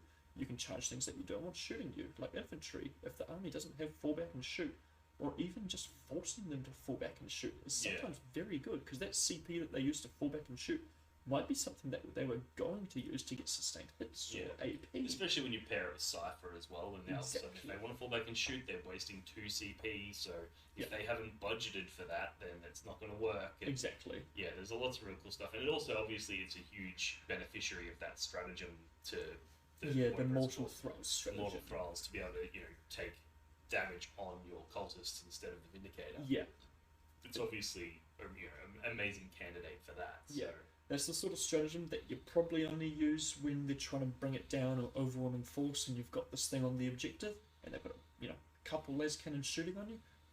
But if you've got there, you've drawn them out to shoot you, and you've survived, it can be huge. Yeah. But with smoke, honestly, it's such a tough vehicle to kill. Yeah. All right, 6. So that rounds out the list. Yep. maybe what we'll do now is we'll just do a really brief overview of the games. Yep. So maybe just go through, the factions that you played, a TLDR of the list. Like, you don't have to. I'm not expecting you to remember every enhancement they had, but just a TLDR of the list, and maybe like one key moment from each game that was noteworthy. So the first game I played was against Photon. This list, things I remember the most was he had one unit of the Terminators in Deep Strike with Grim Demeanor to ignore modifiers. Yep. That unit had plasma guns, and in this matchup, that's the scariest unit in the game Yeah. because that unit will always one-shot your Accursed Cultist unit because they grudge all three of your Accursed Cultists with 2 of the tokens, so they're +1 a hit, +1 a wound. Yep. The grenade launchers are D6 blast, Yeah. so they're getting +4. So if you are playing against Photon, It's like it's 17 very shots. it's very important to get below that 20 model mark very quickly just to give you that chance. But this is the unit that you're scared the most about because they always one-shot you. Then he also had one unit of the Ironkin, the ones that have the good Overwatch. Yeah, they've got like anti-vehicle, like 2 damage weapons. The big gun guys. Yeah, the big gun guys that normally sound strategic reserves. Then he also had one land fortress with a squad of 5 Terminators in it, with each hand. Yep. So that like runs out of the land fortress and like does mortals on the charge and punches and stuff. So, it's a very tough army. You had a bunch of berserkers with the mole launchers, which are so annoying, giving you -2 to move, advance, and charge. Yeah. When you're an army that wants to move, advance, and charge, Yeah. it's frustrating to lose 6 to your movement. Mm-hmm. So Votan is like it's a tough army to play if you make mistakes because they've got the tools to absolutely table you. Yeah. But also it's an easy army to play because they're very honest. They've got no tricks whatsoever. Yeah. You've read the codex once, you've played against them once, and that's the only way they can really play. Yeah. So it's a very simple game plan where you make sure that you screen so he's not going to rapid ingress somewhere. You make sure that he's not going to be able to deep strike and shoot your Accursed Cultists. And then you can kind of just play the game with all your little dudes. And so I didn't actually use my Accursed Cultists until round 3. And that's when I just wanted to get Storm Hostile. And he had 12 OC on this. And he had an Overwatch threat from the heavy weapons dudes. And I was like, well, I can't move 10 Traitor Guardsmen on there. So I'm going to have to move my Accursed Cultists. And so that's what I did. He Overwatched me. I blood surged onto the objective. And I'm like, cool, I'm actually not going to advance and charge. I'm happy where I am. Whatever. I get Storm Hostile, deny primary. And that's what we're doing. Yeah. Don't need to kill anything here. And so that's kind of how that game played out. It was a very quick one. Like, I think we were in round 4 within the first hour and a bit of the game without any real damage being done. Yeah. I would move out, do secondaries, screen him a bit. He couldn't touch the middle objective at all. He just wasn't allowed there because I had Traitor Guardsmen advancing and just blocking him. It was a bit of a dense board. It was I think Games Workshop layout 3 where you've got the big L in the middles, like facing each other like that, with the objective in the middle. And so it was like whoever stands on that objective just dies because I've got Vindicators there and a Forged Fiend coming from reserves that will get to see it, and he's got a bunch of shooting as well. Yeah. So it's just like I'm holding 10 and sending Traitor Guardsmen to deny him. And so it wasn't until he got that Overwatch threat that I had to engage with more serious So you're getting units. 10s, he's getting 5s. Yeah, You're and I scoring bottom all of your turn as cards. well. So I was scoring all of my cards because I was drew pretty good. Like I was getting like got the odd like sabotage for 3 and recover assets for 3, which we hate. But but I had bottom of turn and I knew that I was just going to get 20, 25 points round 2. So I did not round 5. So I did not have to stress at all. Yeah, especially like when you've got bottom of the turn and you're able to play that sort of slower game where you're like, I'm just going to drip feed out. You know that you're going to have a bulk of your army left at the end of the game. Then you're kind of just winning, right? Yeah. And it might not look like you're winning on the scoreboard because you might be equal, but you know you're going to have a really big turn 5. Yeah, you know that you're going to get 50 primary, and if you're not drawing the cards like extend battle lines and secure no man's land early, then you're going to get them round 5 when you're going to get them anyway, so it's fine. And so that was the first match. The second one was into Imperial Guard, I believe, and this was absolute tank spam. He had like 2 Rogal Dawns, 2 tank commanders, 2 chimeras, a bunch more stuff, maybe even more Lemon Rust. There was so many tanks, but very little infantry. And Guard do not have the ability to fall back and fall back and shoot. Yeah. So what I did is, this mission did have a twist where you have to take the secret mission, and they wrote the secret mission where you achieve the secret mission if you achieved a certain number of points. So it was like, if your primary score is 13, you achieve the secret mission, giving you a total primary of 33. Okay. Or if your secondary mission score is a multiple of 13. Okay, so 1326. Yeah. Or if your primary and secondary added together is a multiple of 3. Okay. Yeah, it was I confusing. imagine there would have been quite a bit of accounting at the end. I did have my paper working out what the options were, Yeah. but we were playing linchpin, so what that meant is round 1, you stand on your home objective and 2 no man's land objectives, and that's 13 points. Yep. Then you walk off them. Yeah. And so that way, worst comes to worst, I play the rest of the game as normal. Worst comes to worst, I can achieve that secret mission. Yeah. But, we play the rest of the game out, and I'm playing pretty standard stuff. I'm screening his tanks, tagging them. I draw Bring It Down, so I send in a Cursed Cultist unit to kill out a Chimera and a Rhino, Yeah. and then send 2 Vindicators out to do no damage to a Rogue Dawn 3 turns in a row. Yeah. But, the game kind of plays out as normal, and I'm trying not to score primary, so I'll put stuff on objectives where he's either got to shoot me off it, Yeah. and that means I don't have to score it, or he's just going to leave me there, and then I'll charge him with that unit that's like 6 inches closer. Yeah. So it was a real awkward game for him. Like, he didn't get to reach the centre of the battlefield until round 4. Yeah. And so by that point, my secondaries were going good. I calculated, I just need to score 5 points on secondary in round 5, and then I've got it. So what I do is I look at my cards, I'm like, I can get a 2 from this and a 3 from that. I think it was Overman Force, no prisoners. Yeah. And so I'm like, cool. So I just kill that 1 Catachan unit, and I get 5 points. Yeah. How lovely is that? So then I walk onto the other objectives, score the primary, and that's that. If it wasn't for that secondary, the forced primary, I would have probably full centered into the guide player and just put a Cursed Cultist right up his face, because everything was on the board apart from 1 unit of Silence. So I just put everything in his face. And once you've tagged all of his tanks, it's game over. And a Cursed Cultist unit just kills a Lemon Rust every single time with the +1 hit wounds where it hits. They're saving on 3s, but you've just got so many attacks. Yeah. And so you just chew through them eventually, and he doesn't get to play the game. And then round 3 was into Adeptus Mechanicus. This was the Skitari Hunter cohort, which I hadn't played before, and was actually quite scared of since the new buffs, where they always stealth, and they can choose to be either -1 to hit or +1 to hit you, or something like that. Yeah. But his whole army was -1 to hit and shooting and melee. That's what I remember. Yeah. And that was really scary, because it means that if I'm not on my +1 to hit go turn for my Cursed Cultist, I'm hitting on 5s. Yeah. So I only really get 1 chance to crack at him. He's got a few very good units into me as well. So he's got the Rusties, the Rust Stalkers. Yep. There are a bunch of attacks at like damage 2, strength 5, so he's got good dice rolls of like converting most of his hits. And the character, even the sergeant, has precision for some reason, so he can just go kill my demagogue. Yeah. And so he's got a lot of actually good profiles into me. He's got Vanguard. I made him read this rule multiple times because I think it's the most ridiculous rule I've ever heard. Okay. They reduce your OC by 1.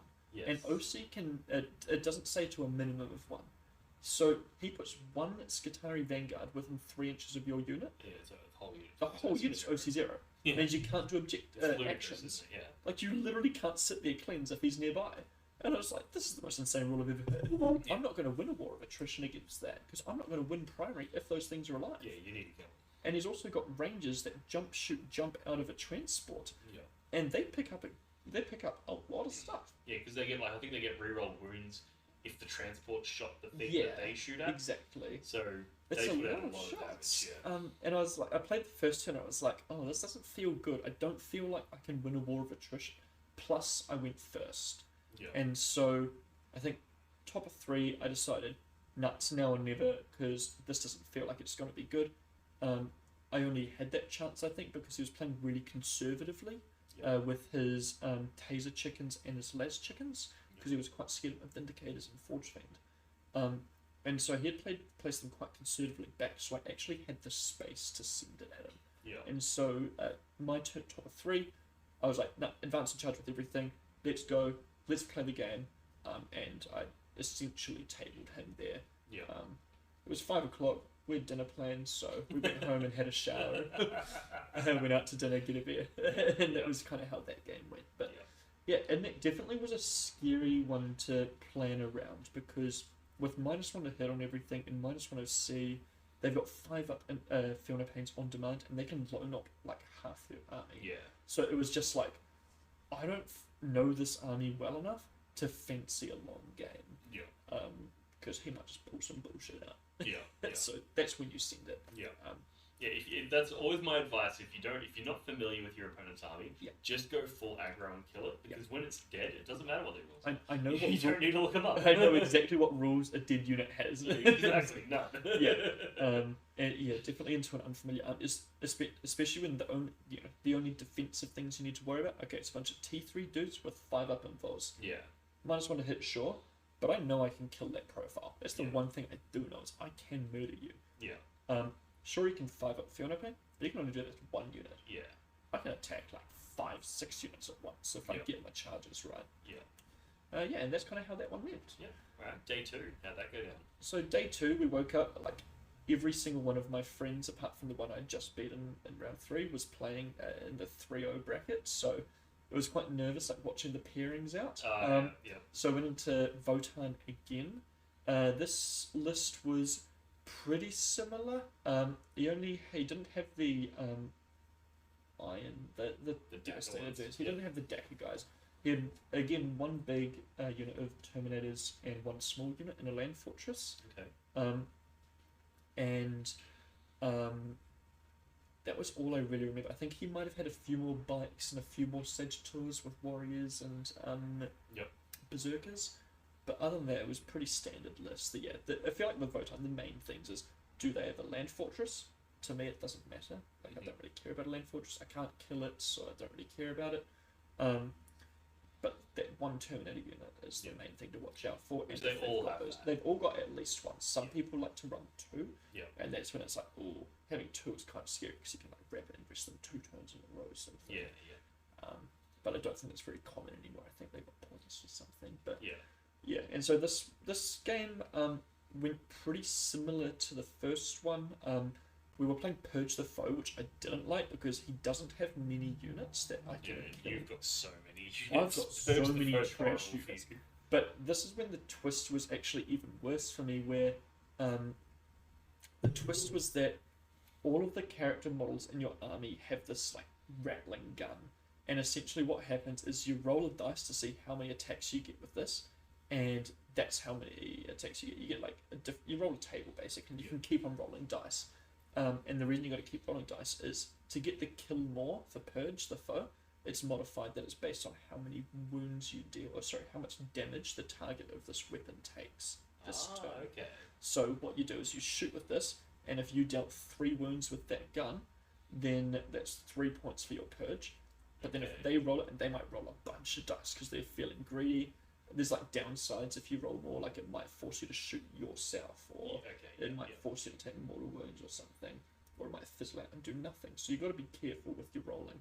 But then if they roll 4 or 5, they get that kill more. So that was quite concerning. So I was playing for the hold more, but it's really hard to hold more on this mission. It's so easy to deny someone on Purge the Foe. So I think I actually got lucky to get kill more 2 rounds in a row. He got hold more 2 rounds in a row, because I just couldn't shift the warriors off the objectives without committing big units that I didn't want to commit. And then once all the stuff was on the board, once those Terminators were in, then I'm like, okay, now I know how I can play the rest of the game, because my Forge Fiend comes in, Vindicators move up and shoot those, and then everything else just charges behind walls so I don't get overwatched. And that's kind of how that game plays out. So I ended up with a relatively close win of, I think, 95 to 80. Okay. but I think that was my closest game for the tournament, just because of Purge the Foe's weirdness. Yeah. Fair. Yeah. And then so now you're playing off in the finals, Yeah. last round. Last round, so I made sure I had 6 sausages for lunch. Yeah. So 6 hot dogs was very important. The equivalent of a double main. The equivalent of a double main. Yeah. So I always have 6 hot dogs if I'm 4-0. Yeah. It's worked twice now. Okay. So it's a big deal. See, I go the other way. If I'm going successful, I don't have lunch. Really? Because I find the second I have lunch, I get real sluggish and real just post lunch sleepies, and I just get brain fog. Whereas if I just don't eat, my body goes into like starvation mode, and it goes into problem solve mode. It's like, you're starving, you need to solve problems, you need to figure this out, and then I just direct all of that energy on the game. Maybe I've got to try that out. It works for me. It doesn't work for everyone. But, I'm normally not very nice when I'm hungry. So yeah, well, I mean that can be helpful if you're in a top table game as well. and yeah, so this was the most stressful game by far because I was playing Thousand Suns and I was playing Josh Pope, who's one of the top players in the South Australian team. Yes, he's He very won the good player. previous tournament that was held in Ballarat, the GT in April. Yeah. So, he was coming off trying to get the double back-to-back wins. Yeah. We were basically playing for first at that point because we'd both scored very high battle points in every one of our rounds. Yeah. The other undefeated table were both like pretty pissed, like at out of 400 points, they were both in the low 300s. So we were playing to win the tournament at this table. But I think Thousand Suns is quite a good matchup for the Cult. Even though you think, a bunch of flamers, they kill the sort of low armor stuff really well. Magnus can do all these doom bolts and stuff. Thousand Suns don't like to trade. Yeah. They're very bad at trading. What sort of Thousand Suns list was it? Was your standard meta list where it's like a bunch of sorcerers on their own, a bunch of little units of 5 rubrics? Oh yeah, I guess it wasn't standard. He had 1 Vortex Beast. Yeah. He had 3 Infernal Masters. Yep. Leading 5-mans. Yep. He had 2 units of 10 rubrics. So normally you've got 1 unit of 10 with armor. Yeah. So he had 1 unit of 10 with armor, but then he had another unit of 10 led by an Exalted Sorcerer on disc. Yeah. Which was quite interesting. And so the reason he did that, I think he gives them sustained hits or something. I don't know what he gives them, but there must have been a reason to not use the Infernal Master. Yeah. Oh, he gives them lethal hits. Yeah. Which wouldn't matter except for the sorry. But anyway, that's what he did. He had 2 units of 10 rubrics, Magnus, some Chaos Spawn, 1 Muted Vortex Beast, and then a bunch of 5-mans running around. Yeah. And the 5-mans don't do threatening damage to a Cursed Cultist because they've got a 12-inch range gun, right? A Blood Surge. Yeah. So if you shoot me once, I'll move 3 or 4 inches. You really Suddenly, risk doing it again, probably not. Can you risk shooting me twice? Because I can just double 6. Or, Yeah. If you're within 12, unless you're somehow lining up, the way that he's got to angle to get, angles on the inside walls, he's probably within 8 inches. Yeah. So getting 2 activations into me isn't a real choice he gets to make.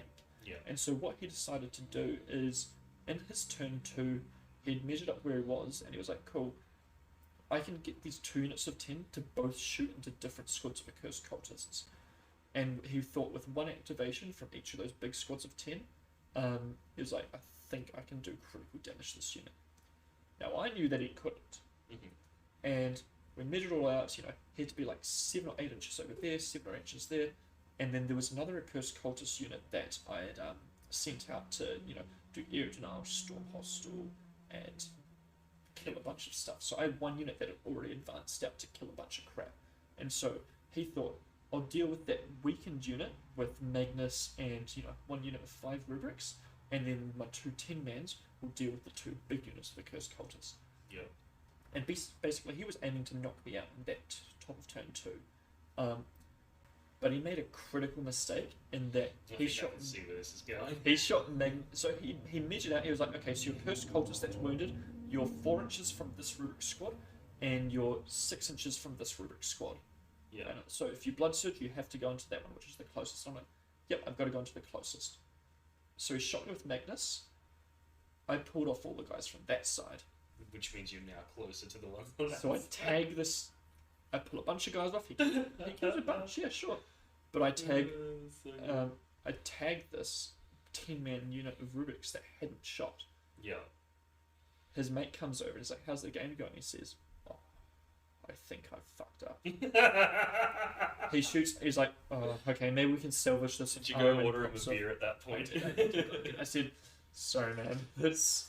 He's like, I know I shouldn't have shot Magnus first. I got it all wrong. I spent so long making everything perfectly that he just got caught up. Because normally Thousand Suns start with Magnus because it's your big model." Yeah. And so made a mistake that this army absolutely capitalizes on. Yeah. I know that feeling. The amount of times that I've had that with the Berserkers where you can see that your opponent has this plan. They're like, yeah, I'm going to go do all of these sorts of things. It's all well and good to have a plan, but you also need to execute it, right? You need to. And if they then get excited and then go, oh, cool, well, I'm going to do that last because I might need stratagems or whatever, so I'm just going to quickly just shoot this one small thing into these Berserkers here, and you're just like, book blood surge, and they're just like, oh no. Yeah. And keeping your head like that, that's what makes you win tournaments like this. And then armaments, so you had armaments unit left, they shot into the unit of Berserkers, into the Cursed Cultists. A unit of 10 armament gives them +1 to wound, so he's wounding me on 3s. Were these with the flamers or the bolters? With the flamers. Okay. It just doesn't do anything. Neither of my Cursed Cultist bricks were on objective, so it's not rerolling wounds. Yeah, that's so critical. wounding on 3s, even with 8d6 shots, it's not many. He got like 20 wounds in. Maybe I roll a little high on the feel no pains and saves, but I'm left with like 2 mutants left alive. Yeah. In 6 torments and all my characters. Yeah. Big unit with the sorcerer on disc, so they don't get to shoot now. He shoots a pistol at me. Who cares? Don't care about that whatsoever. And then so he's got his last big brick left, lined up into a different unit. Neither of my Cursed Cultist units are on objective, so he's not rerolling wounds. And 10 rubrics, even with armaments +1 to wound, they're not actually going to deal that much to me because there's strength 4 +1 to wound, I'm toughness 4, so he's winning me on 3s. 8d6 shots, some Soul Reaper cannon, and then whatever armament's got. At the end of it all, after saves, feel no pains, maybe I rolled a tiny bit hot, but after all of that, I only lost like 8 or 9 models. Yeah. That is not a critical damage. I think I forgot to Blood Surge at this point. He shot me with the Mutilith Vortex Beast. I got a little closer, but I didn't tag him this turn. He was looking at that, he's like, okay, at least I can overwatch them when I charge. Well, I'm not going to charge with the Accursed Cultist in your face. I'm going to sneak a bunch of cultists around the side in my turn. Yeah. But he doesn't know that, of course. So he's like trying to salvage this any way he can. So that unit of pretty critically wounded Accursed Cultists at this point that tags with the Blood Surge. What he does is he charges with 2 other rubric units, and he thinks, with my tagged unit and the 2 charged units, I should be able to kill this Accursed Cultist unit. He charges with Magnus and rips boxcars. So what he does is he flies over my wounded unit, and he thinks, okay, if my charging units can kill, then Magnus can pile in and fight a different Accursed Cultist unit. And Magnus has 15 or 16 attacks on the charge. With his sweep. So that's pretty decent. I think he'd gone sustained hits that turn because he knew the devs weren't really needed. He needed the sustained hits from things like the Soul Reaper cannons and Magnus's sweeps because he already just got dev wounds on that anyway. And it gives the Infernal Masters and melee a bit more threat with their staffs. So yeah, he went for that big charge to pile into me. The 2 guys he charged in didn't do any damage that was relevant whatsoever, so Magnus fought and killed the unit that was literally just the character and 1 torment left. Woohoo! He'd used +2 to move this turn for his aura, which was really important to get the rangers to actually shoot my unit, which meant he didn't have -1 damage. So when it came to my turn, I had Magnus right in front of a unit that had its once per game ready. I had 1 unit of 10 rubrics in the middle that they may have still been tagged with my wounded unit. I don't think so by this point. But I've got a bunch more stuff that can go tag them. And then he had another unit with armor that was inches away from my another. Basically full strength. Like I've lost 10 mutants, I'm at half strength. That's not relevant to me. Correct. And also quite importantly, the unit that was staring at Magnus in the nuts, they were the one that had the enhancement for +1 strength and +1 attack when below starting and below half strength. And because Magnus is T11, I actually really needed to get that strength 6 bait point. So what I did is I didn't advance my unit because I wanted to shoot the Mind Witch, who's got a gun. And the gun is actually quite randomly 2 damage. So she shot off, and she killed 2 rubrics from the Exalted Sorcerer's unit, so that was cool. But I re-rolled my Dark Pacts to fail it, and I took those mortal wounds on the Blessed Blades, because I didn't want my mutants accidentally passing Feel No Pains and keeping me at full strength. So I did that, killed off these idiots, like, cool, below starting strength, awesome, we're strength 6, plus 1 wound, here we go, wounding you on 4s. He's like, oh god. So this unit completely wipes Magnus, overkills him by a crap ton, and then tags into the Flamer unit behind him. I bully charged those rubrics with a bunch of guardsmen from behind a wall, so he couldn't overwatch them either. Because the fact is, he was just too damn close to me.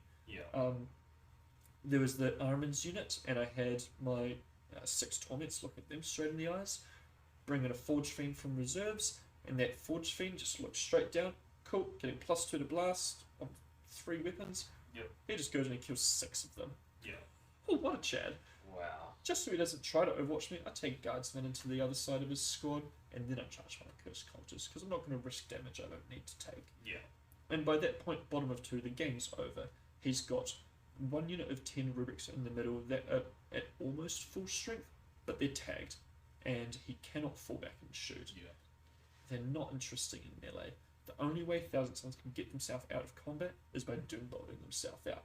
And he just didn't roll enough attacks. And at that point, if he's lost a couple of characters, he probably doesn't have the Cabal points to feed the doom bolts the way that he had like want 2 Magnuses, 2 Infernal Masters and 1 Exalted Sorcerer left. 2 squads of rubrics, so he had like 8 Cabal points. He didn't have enough to double doom bolt. And 1 doom bolt, it only dealt like 5 or 6, so it wasn't killing a squad of 10 guardsmen. So he was still tagged, so he got to shoot flamers into some guardsmen, flame pistols, so not relevant whatsoever. I find the Thousand Sun matchup, the second you've tagged them, it's game over. It is. And it sounds like with the fact that you were able to use the Blood Surge move to tag them, it was like it was game over in his turn. In top of 1, before I even had my turn. It was over in top of 1, and I finished it bottom of 2. So, sorry, top of 2, finished it bottom of 2, it took a while to play the rest out, because we were playing for points, so we played the rest out, but it was just its natural conclusion from then. My turn 3, I finished off that other rubric brick in the middle, so now he's got 1 Vortex Beast, 1 Infernal Master, and then another Infernal Master with 5 rubrics down on the side, jerking off, who cares. And you've still got the vast majority of I haven't even brought a stuff from reserves at this point, you know. I draw Sabotage and Recover Assets, and I get a 6 on both of those, because I bring 6 bring a squad of Traitor Guardsmen to do Sabotage, and a squad of Cultists behind them to do Recover Assets, because I'm a Traitor Guardsman are tougher, so that's fine.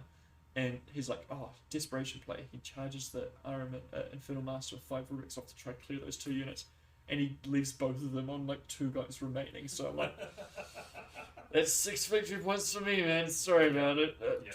Getting a 12, like it's crazy. And it was taken hold as well, so then I just get 15s for the rest of the game. He's getting 5s for his home objective. I don't care about that, because I've just got so many cultists that he hasn't even begun to touch.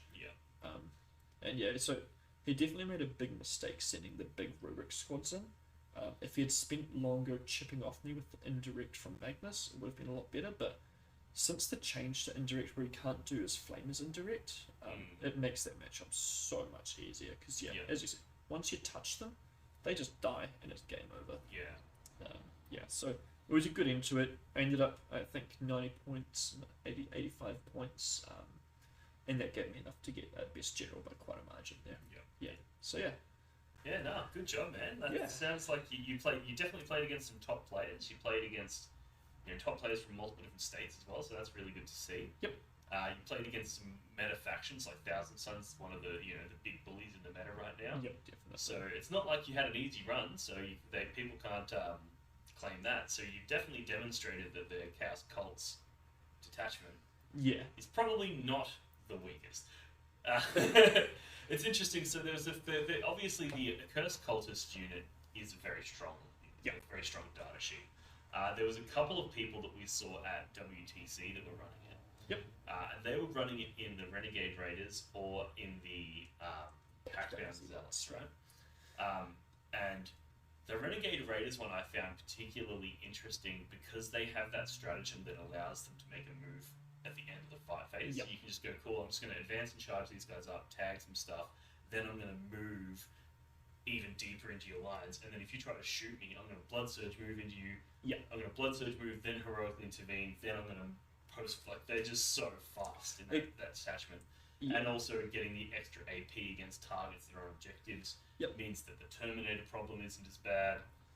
Yeah. What are your thoughts on the Renegade Raiders version? It's definitely very powerful, and I think Renegade Raiders definitely should be running 2 of them. I think it solves a lot of problems. It buys so much space for your army. Every model in that unit likes the extra AP.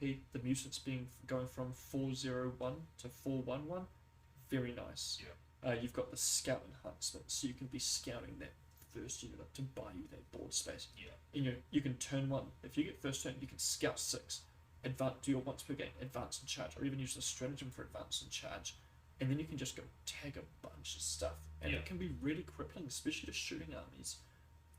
It's definitely good being able to use those move blocks, especially if you're a good player with that end of fight phase move. You can cause some real pain to people. The reason it's very good, full stop. I think that they're still stronger in cults because you're generally just moving further, and you've got those reroll hits and wounds, which I think you need to get that turn. Like, after your go turn, you can still be rerolling hits and wounds, which really helps when you're no longer +1 hit and wound.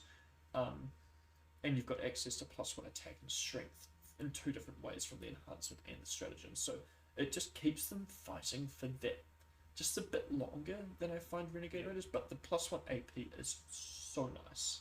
For sure. What about in the Pact Bound Zealots version?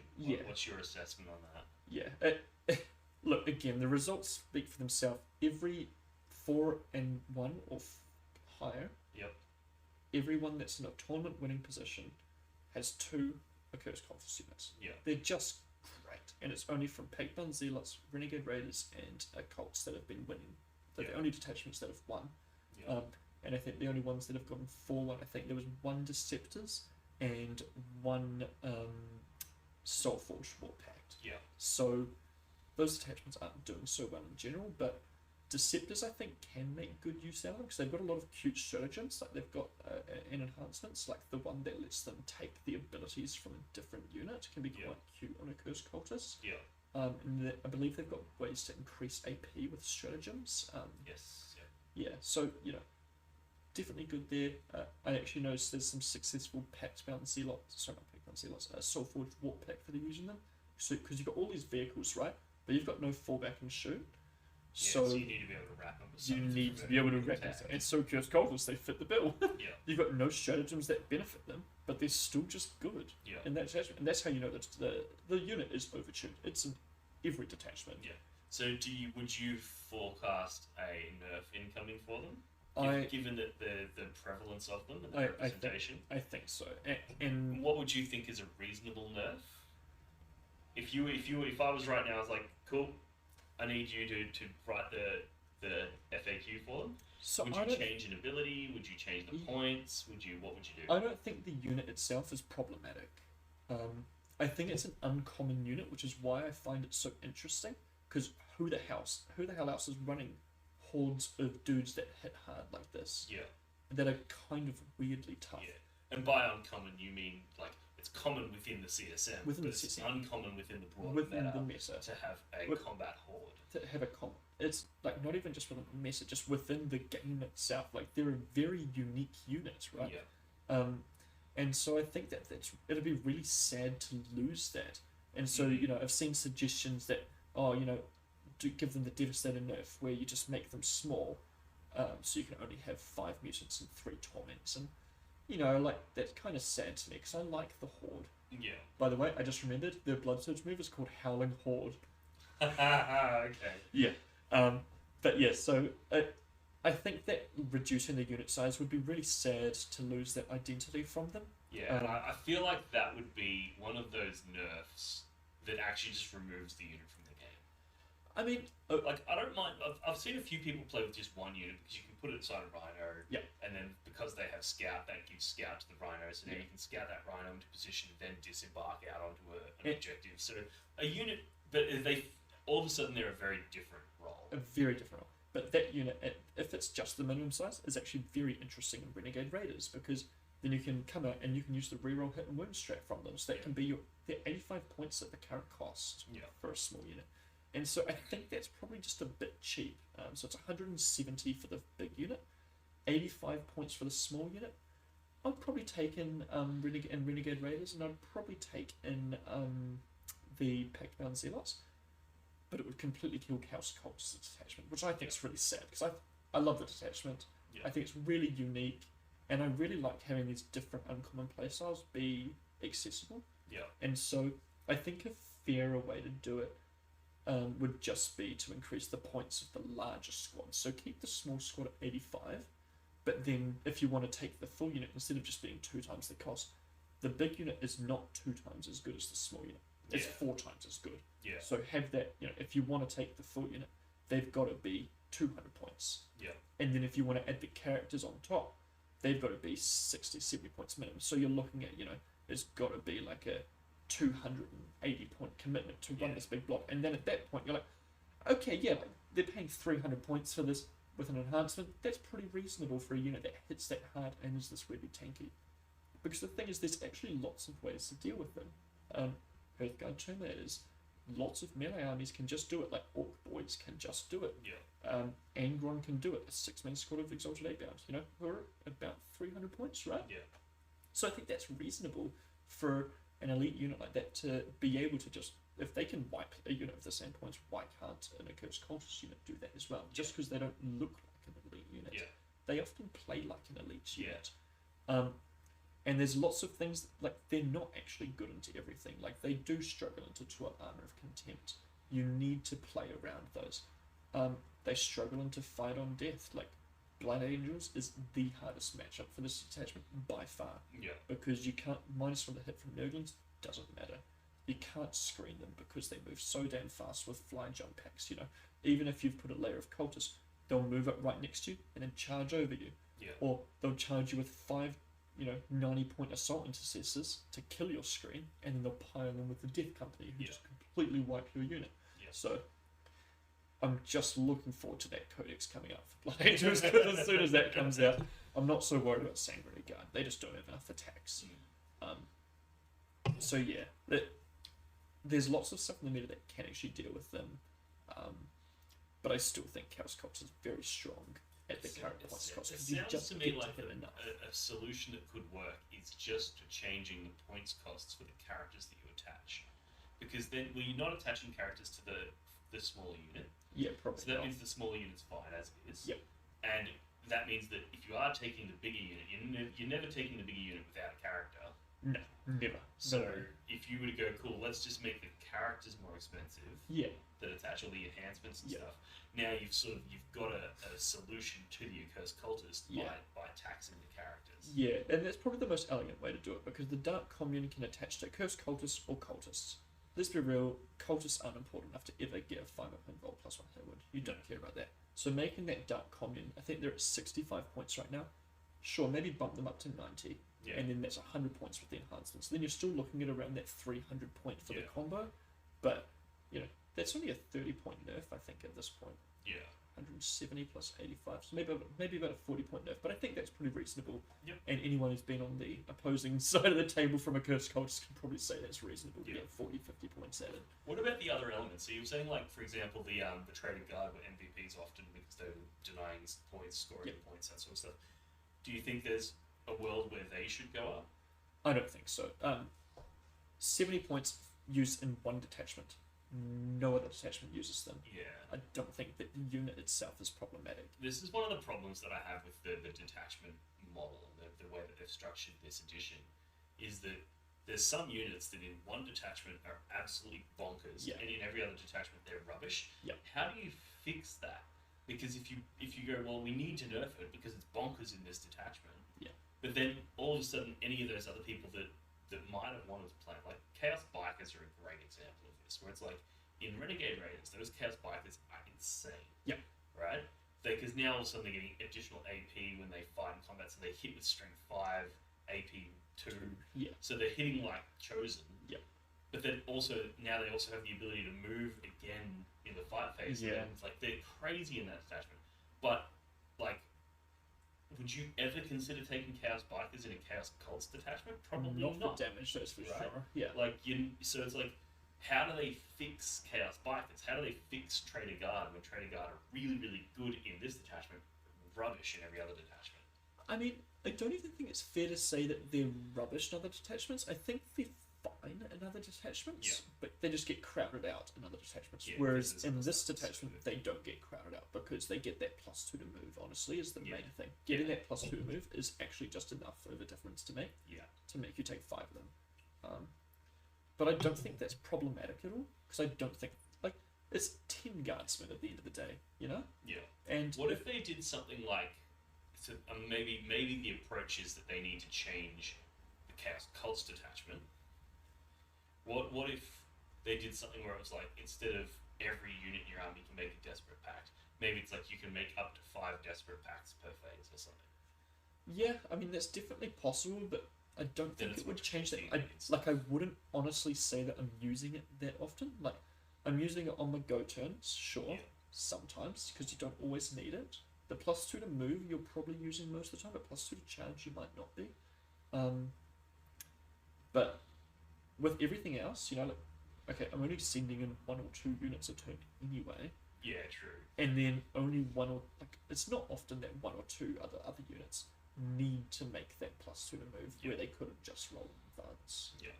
Um, It also sounds to me, and like from my personal opinion on this, is that I think they should just leave them alone and let the meta solve this. yeah, Because what'll happen is, if people cotton on to going, well, every CSM player, regardless of detachment, is bringing 2 to 3 units of these. When you're writing your list, you need to factor in, I need to be able to kill yeah, an accursed cultist unit. So people are going to start bringing things that kill them, and then when that happens, the CSM players are Yeah. going to stop taking them. Because exactly. They keep just That getting killed. rock, paper, And you scissors. can let that meta establish Yeah. itself. And that's really interesting, I think. And yeah, and that's one of the challenges I have with the current model, where they're constantly changing the points of everything, is you're actually interrupting that natural sequence, Yep. the natural ebb and flow of the meta, Yep. and you're sort of forcing it in a top-down fashion. And for me, that removes a lot of the excitement of the game, Yep. where you figured out something that beats the meta thing, and Yeah. then you take that, and then all of a sudden everyone's like, oh no, what do I do? Like, Yeah. I mean, I've got a 55-minute train ride to and from work every day, and I spend almost all that time reading up what people are taking and then figuring out what I've got that can beat that stuff. Yeah.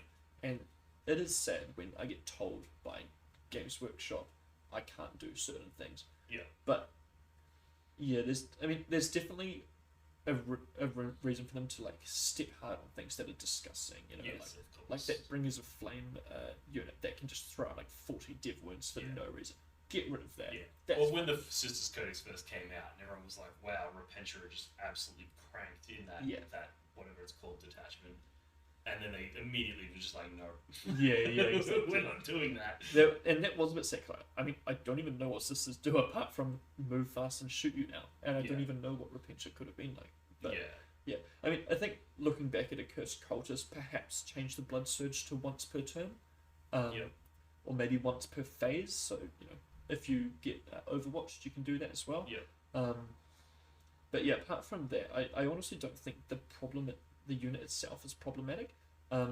They had a lot of solutions against them in previous metas. So late last year, when Pax-Bound Zealots was really powerful, and people ran the Forge Fiends with Yeah. no Mark of Nurgle, that Mark of Nurgle Forge Fiend kills the unit. yeah, Because of Blast 4 yeah. on 3 weapons. With sustained 5. With Sustain 5. It kills the unit, because you could also give the stratagem to reroll 1s, or if you were taking Abaddon back then, you Yeah. could do it. And it just killed the unit. Yeah. Back then, Thousand Suns had flamers that would shoot indirect, Yeah, and they could shoot you with almost their entire army, and no amount of blood surges would save you. yeah, And yeah. And I think this is one of those problems that we have. The meta has solved this before, yes, so we I mean- can solve it again. Custodes were very powerful into it with the -1 damage and -1 to hit cutter, and then they would, use their stratagem for sustained hits. Yeah. 7-2-2 is actually a very good profile in killing a cursed cultist. When then, I could charge in, I'd kill like 2 dudes. Yeah. He fights back, kills the whole unit almost. Yeah. So it has been solved in the past, especially back in the olden days. Deathwing Terminators, when they were 10-man units. Oh my god, that was awful. Yeah. Now that they're 5-man, it's a lot more manageable. But they can still be really powerful anchors when you've got things like Hellblasters with Fire Discipline, when you've got aggressors, if you're playing Gladius Task Force, those Flamestorm aggressors with the grenade launchers as well. They can pick up almost an entire unit. That's one of the things from the World Leader's perspective. I'm actually not too worried about them. Yeah. Because I'm running the 10 to the 30 Terminators, right? Yeah. And Yeah, you snowflake, you. And those Terminators, though, are perfect for something like this because, I can charge into you. I'm going to do massive damage to you. Yep. And if you charge into me, I'm just going to put -1 damage on. And now all of a sudden, you're going to kill a few Terminators, but you're not going to kill the unit. I'll kill 3 or 4, and Yeah. maybe I'll even put you down to +1 of wound strength. Exactly. You're actually just doing me a favour by charging. Yeah. So all of a sudden, you've got a lot of units you can move, block me, and those sorts of things. So you've probably got more mission play than I do. Yeah. But the accursed cultists specifically aren't the a problem. No. Right? And the rest of the problem is just normal gameplay. It's 10th edition 40k. Yeah. And I don't think you should be nerfing 10th edition 40k just Exactly. because some units are good at it. Yeah. I don't think they're just. It's 10 dudes that are T3 with a 5 up or 6 up Exactly. save. Like, if you can't deal with that, you've got a misrunning problem, Yeah. in my opinion. Yes, correct. Yeah. And also, we've got to be cautious that we don't want to all of a sudden a couple of people start winning tournaments and we just dogpile on their faction. Like, Yeah. I think there's something to be said for the player as well. Like, you've won this not off the back of how busted that unit is, No. but because you've got the the skills and the tricks and you know I what mean, you're doing. And In Australia itself, how many other CSM players are winning tournaments? There's been 2 in the past 8 months since the Codex came out. So it's like, it's not yeah, exactly. the unit itself that's Yeah. broken. So, Yeah. Yeah, no, sounds reasonable. All right, I guess maybe the last thing to talk about before we round out the video is there any changes that you would make to the list? Yes, so one thing I recently added, almost the day out, probably the night I got home after my tournament, is I added a Rhino to the list. And so the reason for the Rhino is that, as I was kind of talking earlier about how getting that +2 to move let you get to those early objectives, or that just get into that range of that building, that +2 to move was good for that. Well, the +3 from disembarking from a Rhino just helps a little bit more. And when you've got, 40 cultists and traitor guardsmen sitting around your middle, sending them out to screen or do missions, having that Rhino is actually really useful for that because they just get +3 to move, and it saves you from things like indirect. It lets you fit more models into a closer space, and then at the end of the day, you've still got a Rhino, which is good for going out and doing dumb actions. Yeah. So that's a change. I played 1 game with it so far, and it felt really valuable, so it stayed in there. Yep. Other changes. We talked a lot about how useful having 2 Vindicators is. I think I'll probably drop them and just put a second Forge Fiend in. Yep. I feel like in the last few games, I've just wanted a bit more units, a bit more stuff. Yeah. And so cutting down to 2 Forge Fiends saves me about 170 points or 160 points. So that gets me like another 30 guys. Yeah. Which is quite good. I'm thinking of 2 units, so 1 unit of guardsmen, 1 unit of cultists, and then adding Fabius Bile onto the list. And he's an interesting character because depending on the matchup, you'll probably run him by himself because he's actually quite interesting with his 3-up armor save, 5-up feel no pain, and stand up on death on a 2-up like a Phoenix Lord. And so you could like sit him in a Rhino and then move him out to do an action like recover assets or sabotage. And then if they shoot you and don't kill you, or even if they kill you, you stand back up and complete that action. It's fine. Yeah. Or you can just put them on an objective, and if they don't have any way to fight you, like they're a 1-phase army like Tau, for example, they can't just shoot you off and say, "Oh, I hope he doesn't roll a 1." Yeah, exactly. So that's quite interesting there. Otherwise, you can actually attach him to a unit, and he gives +1 strength and toughness to that unit. Yeah. Which is actually kind of interesting if I was ever to play a 20-man unit of cultists. Depending on if Colour Horde stays how it is, maybe it's not a bait. I don't want to make it a straight, enhancement that people just take against me, but maybe 20 cultists with T4 are actually real. Yeah. One of the things I like is the idea of having that extra 20-man cultist unit with nothing attached to it, and then your opponent looks at it and they go, I'm going to take Cull the Horde. Yep. And then you just put that unit of cultists in reserves and you just never bring it out. Yeah, Like well, you bring it out turn 3 somewhere real safe. yeah. Right? That And, is and then it's definitely like, all of a sudden they're just like, oh, no. And you're like, Yeah. well, that was 100 points in my list. Yep.